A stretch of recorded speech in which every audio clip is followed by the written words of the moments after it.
Hi, welcome to சந்தா சமையல். நம்ம இன்றைக்கி அவல் பொங்கல் எப்படி செய்கிறது பார்க்கலாம். 50 கிராம் அளவு பச்சைப்பருப்பு எடுத்திருக்கேன்.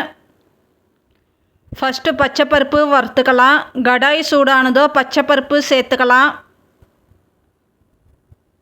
பச்சைப்பருப்பு கலர் சேஞ்சஸ் ஆகி வறுபடணும். 3 நிமிஷத்துக்கு வறுத்துக்கலாம்.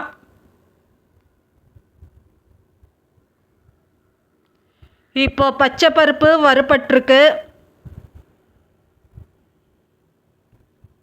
பச்சைப்பருப்பு நல்லா வாஷ் பண்ணி எடுத்துருக்கேன். குக்கரில் சேர்த்துக்கலாம். 1/4 டீஸ்பூன் மஞ்சத்தூள் சேர்த்துக்கலாம்.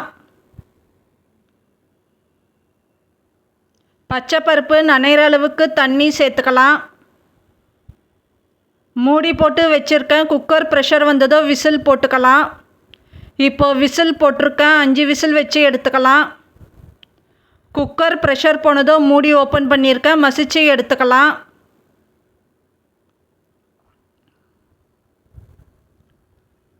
இப்போ மசிச்சு எடுத்திருக்கேன்.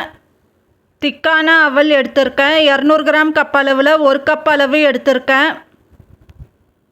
அவல் வாஷ் பண்ணி எடுத்திருக்கேன். 10 நிமிஷம் ஊற விடணும். கடாய் சூடானதோ 1 டீஸ்பூன் நெய் சேர்த்துக்கலாம். 1/2 டீஸ்பூன் ஜீரகம் சேர்த்துக்கலாம். 1/2 டீஸ்பூன் மிளகு சேர்த்துக்கலாம். பெருங்காயத்தூள் கொஞ்சம் சேர்த்துக்கலாம். சின்ன துண்டு இஞ்சி பொடியாக கட் பண்ணி சேர்த்துக்கலாம்.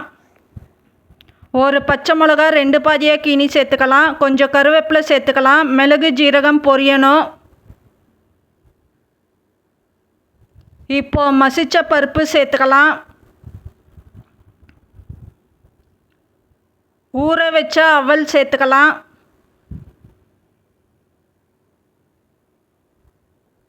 உப்பு தேவையான அளவு சேர்த்துக்கலாம்.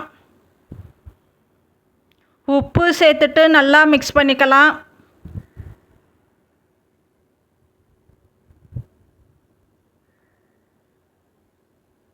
முக்கால் டம்ளர் அளவு தண்ணி சேர்த்துக்கலாம். தண்ணி சேர்த்துட்டு மிக்ஸ் பண்ணிக்கலாம். இப்போ மூடி போட்டு 5 நிமிஷம் குக் பண்ணிக்கலாம். 5 நிமிஷத்துக்கு குக் ஆகியிருக்கு. ஆறிடுச்சுன்னா கெட்டி ஆகிடும். ஸ்டவ் ஆஃப் பண்ணிடலாம். இப்போ நமக்கு அவல் பொங்கல் ரெடி ஆகிடுச்சு. இந்த சேனல் பிடிச்சிருந்தால் லைக் பண்ணுங்கள், ஷேர் பண்ணுங்கள், சப்ஸ்கிரைப் பண்ணுங்கள்.